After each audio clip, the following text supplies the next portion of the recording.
Hello guys, it's Ign Hl04 back with another Splinterlands video. Today we are going to look at a really exciting topic. We are going to take a look into all those old beta and alpha cards to see which ones are the best to buy, because currently the market for them is pretty cheap. You can get them for a low price, probably as much as most of the, especially the commons and rares, most of the Whiff Watchers and Chaos Legion cards, maybe even some tamed cards are there as well. So let's take a look at them. And for help, we used a feature called Splinter Guide. Splinter Guide is a website made from Hawks21 with another developer. It's a pretty helpful guide. The link will be down below. And if you want to also hop into the Discord, where these links are way ahead of time before I even make a video about them, you can also come and join there. So I figured we should be talking about 8 cards, 2 commons, 2 rares, 2 epics and 2 legendaries.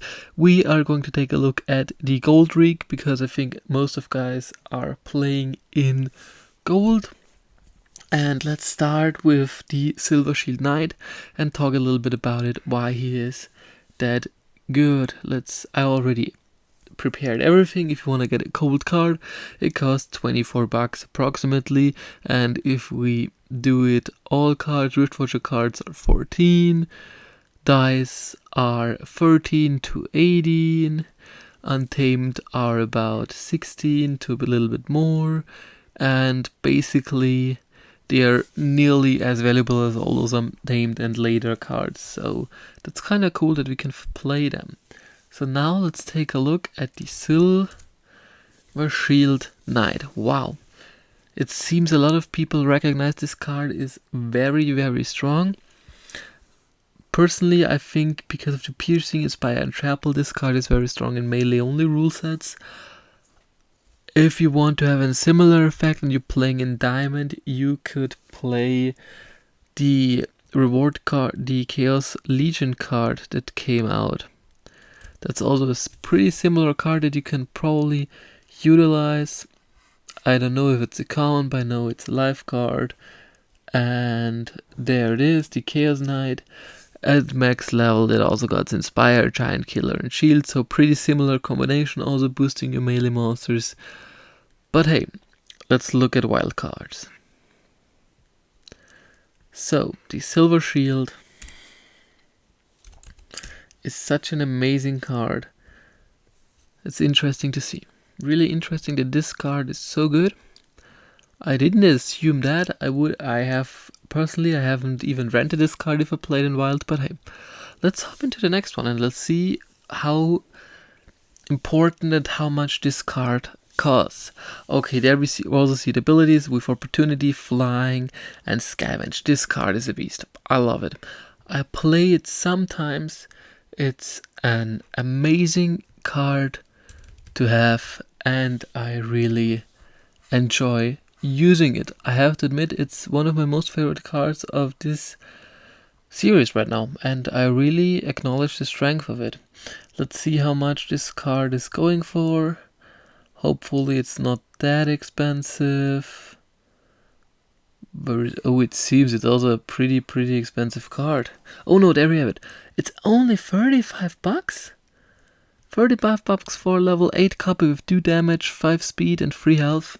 Man, this is a card I would suggest every wild player has. And even for 35 bucks, I'm thinking of buying it, because it's such an amazing card. And the only difference between it now and the max copy is that the max copy costs 100 bucks and that we get 1 more attack and 2 more health. But hey, level 8 copy with the Scavenge, this will definitely boost your game. Personally, I really enjoy using this card, and I hope you're also trying to utilize it more. But I can't say anything about it. Let's hop into the rares and see which cards can help us the most. And even if you want to pick up some cheap cards, some cheap good cards, These are my personal suggestions now, they are not on any list or anything, but one would be the Octopiler, level 6 with 4 damage and Demoralize, it's an amazing card to have, and maybe even the Beetle Queen for 33 bucks, that is the only tank heal for the fire team. These are two cards that I would suggest. Let's look what these cards suggest. Oh, Cockatrice and another life card. It seems the life team is pretty strong. But Cockatrice, let's look at the price and I can tell you why this card is so amazing. But I will not spoil anything, look at its stats. 130 bucks for a monster with flying dodge.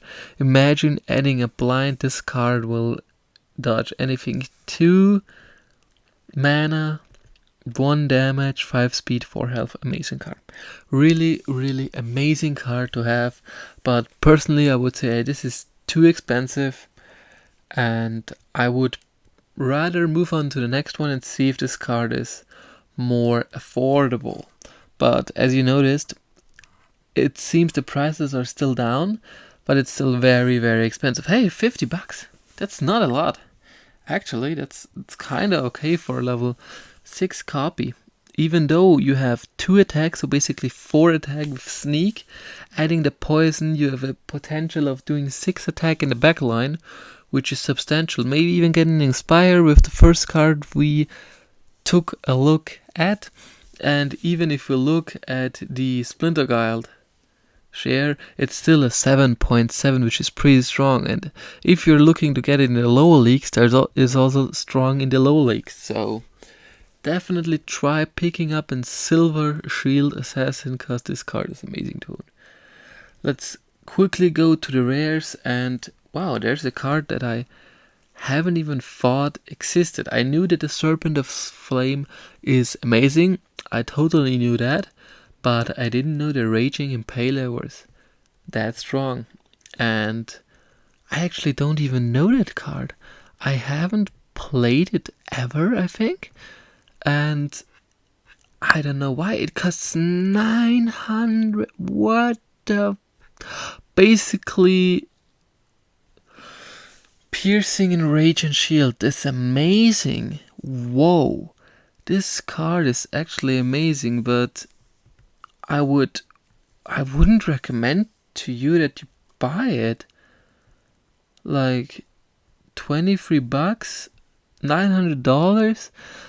I think you should rent this card, but it's way too expensive. There's for 39, for 900, but until this point you can buy it for 4 to 6 bucks. Is kind of okay, but the step ahead is kind of harsh, and I would nobody suggest to spend $900 on an epic. Let's take a look at the Serpent of Flame to see how good this card is. Basically 97 bucks is way more affordable, and it's also the last one on the market. There are only 27 available and you need 23. Wow, that's amazing. But you get Retaliate, Poison and Piercing. You have 3 attack. No, you have 2 attack. Never mind. You have 2 attack and poison. What makes this card so great is the utility that you have with Tarsa and the utility that you have with Malric. You can play her in a lot of rule sets where you expect a melee monster in the front. She's very fast, she poisons and retaliates and is beefy monster. It's the definition of a good tank. And let's take a look at all of the epic monsters to see which cards I would personally recommend to you. One of those would be Brownie. Brownie for 50 bucks is amazing. Like Inspire, Swiftness, getting some extra speed in there. Maybe you only need a level 4 copy. I don't even think you need a level 5 in gold. I think a level 4 will be significant and will be way more than enough, and this card is amazing. Next card I would maybe focus would either be Screening Banshee or Phantom Soldier. Phantom Soldier with Flying, Silence and Void is the perfect magic counter. It is an amazing card to own, especially if you pull him in with some cards like Astral Radiance, Astral Entity, I think is it. The Summoner Raid gets the Dodge, Flying, Silence, Void, amazing card to have. 10 out of 10. So Phantom Soldier and Brownie are the cards that I would recommend you would use, because I think they're the best one out of all of those. Let's see if they're on there in the list. Oh, yeah, there they are. Phantom Soldier and Brownie. Both of them are here. Cool. So at least we're equal. And let's take a look at the legendaries. Before I take a look at the legendaries, let's take a look at the prices of those cards to see which ones I would personally suggest to you.